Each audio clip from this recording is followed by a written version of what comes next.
People who play video games know that they can get like really expensive. Don't go add up how much you've spent on video games already because it might send you into existential dread. So, the idea of having games that are free to play seems like a great solution to this. Why spend hundreds and hundreds of dollars on games when developers promise to have a great experience that is free to play? It's like a win-win for all, except it's not. It's not a win-win for all. These free-to-play games allow more people to get into gaming because money isn't a factor. But if Farmville has taught us anything, free-to-play isn't always the best. It's not a win-win, and it can be a breeding ground for players to be taken advantage of by game development companies. Free-to-play games have bred this pay-to-win style of games and experiences, and it's awful because it feels more like you're playing in a casino than playing in an immersive traditional video game world. Microtransactions suck. Battle passes suck. They've brought on terrible trends, in my opinion, on the gaming industry, and something that makes it really scary for the future of video games and their stayability. Modern gaming is just going down a route that I'm not a huge fan of right now, not just with the models that they're implementing, but also with the lies, the backpedaling on promises, the delivering really terrible games on day one and saying, oops, sorry guys, we'll fix it later, and then not always doing that.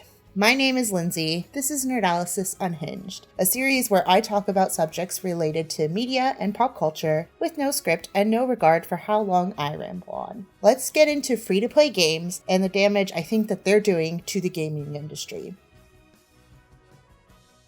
This video is sponsored by me and my Ko-Fi page. If you like the content you're seeing and want to support me in all my content creation endeavors, you can go to my page at www.ko-fi.com/Lindsay Reskin. Thank you to everyone who supports me. And now back to your scheduled programming. Free-to-play games, they're not new, okay? If you remember RuneScape back in the day, it's a childhood experience a lot of people had. A lot of massive multiplayer games were once free, then they moved to a subscription model. DLC, that's been around for a lot of time, so the idea of paying for gaming content obviously isn't new, and the idea of games that are free to play isn't new as well. Neopets, there were a lot of games, especially early 2000s, that you could interact with that were free to play to some degree or aspect. For the most part, I haven't found this practice to be too terrible. It's not my favorite thing, but none of them make me big mad and really salty and ragey like free to play games and where that's been going. I think we can thank the smartphones for this new model of free to play awfulness. I mean, they're great devices. I love my smartphone. I think it's great technology. It's nice to have the internet literally in the palm of your hands, but they also gave a big push to free to play terrible mechanics. And they pushed that into the mainstream and showed, look, you can make a cool, awesome game with low effort and then just slip in a few microtransactions here and there and bam, you're making more money than a AAA game developed for console, targeted at gamers or whatever. Gross. I hate it. I hate it so much. I'm glad that these made casual gaming experiences more accessible to people, but I hate where we've come from that beginning. So I don't think the problem is inherently that the game is free to play. Obviously, I'm all for saving money. Life is expensive. We don't need to be spending thousands and thousands of dollars on games and gaming equipment. That's not the problem. The problem isn't something is free. It's just that there's always a hidden price with it. Usually the saying, if it's free, then you are the product. If they're collecting data and stuff on you, that's true. There's always going to be a hidden price with free and companies because it's how they roll, okay? First, they snuck in some loot boxes, not too egregious. I mean, it was a little gambly, and some of them were really gambly, okay? Some of them were egregious, but that's how they snuck them in. Then some microtransactions, sprinkle in some battle passes, and then just over time, it's just gone from free to play. You can invite some Facebook friends to get an extra life or whatever in Candy Crush to give us more money and we'll let you play the game more, or we'll let you win the game. And that's just terrible. So those were the options. Give us money. We know this is free to play and we sucked you in. Now give us money, more money than you'd probably be willing to pay, but at smaller increments to win the game, or become a vampire to grind it out on the game. Yeah, it's just terrible. For me, it's the greed. It's the greed that comes through with the free-to-play model. That and just the broken promises that surrounds a lot of games that use this model and like gaming in general. AAA studios are not exempt. In fact, AAA studios do produce free-to-play games, so no one's safe here, okay? There are just like so many examples I could talk about with broken promises, free-to-play model, and kind of like where we're going from here and why the future is maybe a little more grim than I would like it to be. But I'm gonna focus on 2 games. They're in super different genres, and it just like, I think it paints a good picture of like the landscape of free-to-play, where we're going, and why we need to not go here. So the 2 games I want to focus on are Overwatch 2 and Disney Dreamlight Valley. Overwatch, the original first Overwatch game, launched on May 24th, 2016 to like a lot of success, okay? Lots of people were talking about this game. I got roped into playing this game with some coworkers, and I enjoyed my time. I didn't mind paying whatever I did for the game. I think I got it on sale because it had been out for a little bit. I don't remember, but I enjoyed playing it, and I'm not really like a big multiplayer, player versus player, first-person shooter. Like, those aren't really like the games I live for, but I had a lot of fun. It was chaotic, it was colorful, it was bright. I don't know. Something about the chaotic nature just spoke to me. The game was like Super Smash Brothers, and Call of Duty had a baby, and I was a fan of it. I mean, I wasn't the biggest Overwatch fan, but I enjoyed my time playing. But the community did grow a little too toxic for my liking, and my friends stopped playing as much, so I didn't log on as often. And sometimes we would revisit the game for like an event or like for a night of good laughs because we were bad at it now, but that was like it. Regardless of that, I did usually like coming back during PvE events, and that's when we usually came back. I prefer PvE games or player versus environment games as opposed to player versus player, which is what Overwatch typically was. PvP, but the PvE, yes, too many acronyms. Those events, they were a nice change of pace to the game, and I was excited when they announced Overwatch 2, when they said they're going to create a more fleshed out PvE experience. I could imagine myself getting back into that game and having fun with friends again, because that's what we like to do. We didn't like playing with other players because of the community. We liked playing with each other in these PvE events. It was going to be a good time. I was excited for this. I could get over doing another game of loot box systems. Okay, it is gambling or whatever, but I found Overwatch, the first game, wasn't too egregious with it. I usually found that just casually playing and like doing events and stuff, I got enough loot boxes and coins and whatever to buy the customization options I wanted, and I'd be willing to deal with that in Overwatch 2 with the promise of this player versus environment, fleshed out gaming system that looked kind of cool. Then everything changed when they announced that the game would be free to play. Like all my hopes, they got up and they threw themselves out the window. I knew Blizzard was going to shove every microtransaction they could at the players because this was just the trend. This is the way, and it's a shitty way.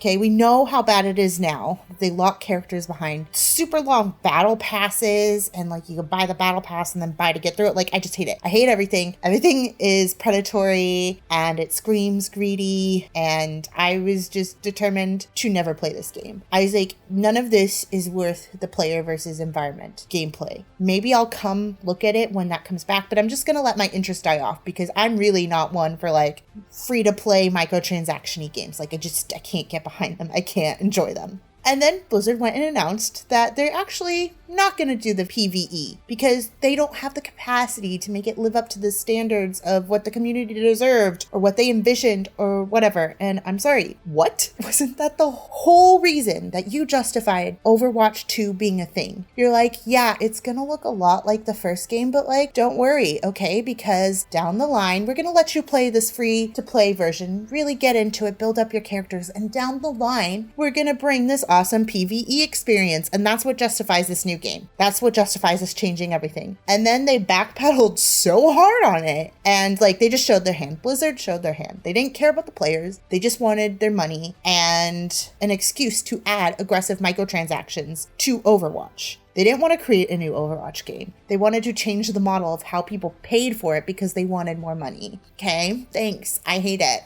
Next example. Disney Dreamlight Valley. This is the cozy game side of things. It was announced in June 2022 as a free-to-play experience. in the future that would be launched across various platforms. And they said, hey, we're going to offer this early access version. Okay, you can pay for these different levels, different tiers of it. And what that's going to do is that's going to give you early access to the game. And we're going to give you not just that, but like cosmetics, exclusive cosmetics and in-game currency. And like you get to play the game early and then you get to keep all of that once the game becomes free to play in the future.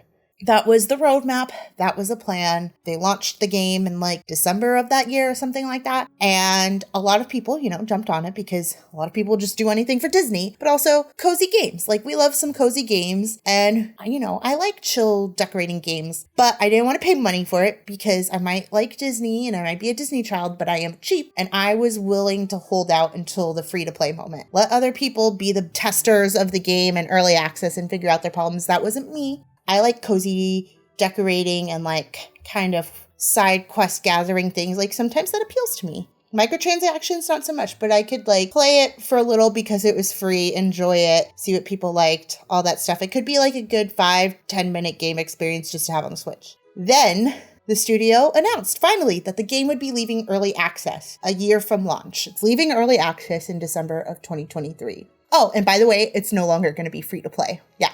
That's right. They backpedaled on their promise of free to play for this game. Oh, and those who paid for the early access to the game, they're still going to need to pay for game expansions that the studio decided to announce now. Like what you paid for a free to play game is now actually just paying for the base model game. And now you're going to have to pay for extra stuff, even though it was advertised that the top tier was paying for all the game would have to offer. No. They I can't even.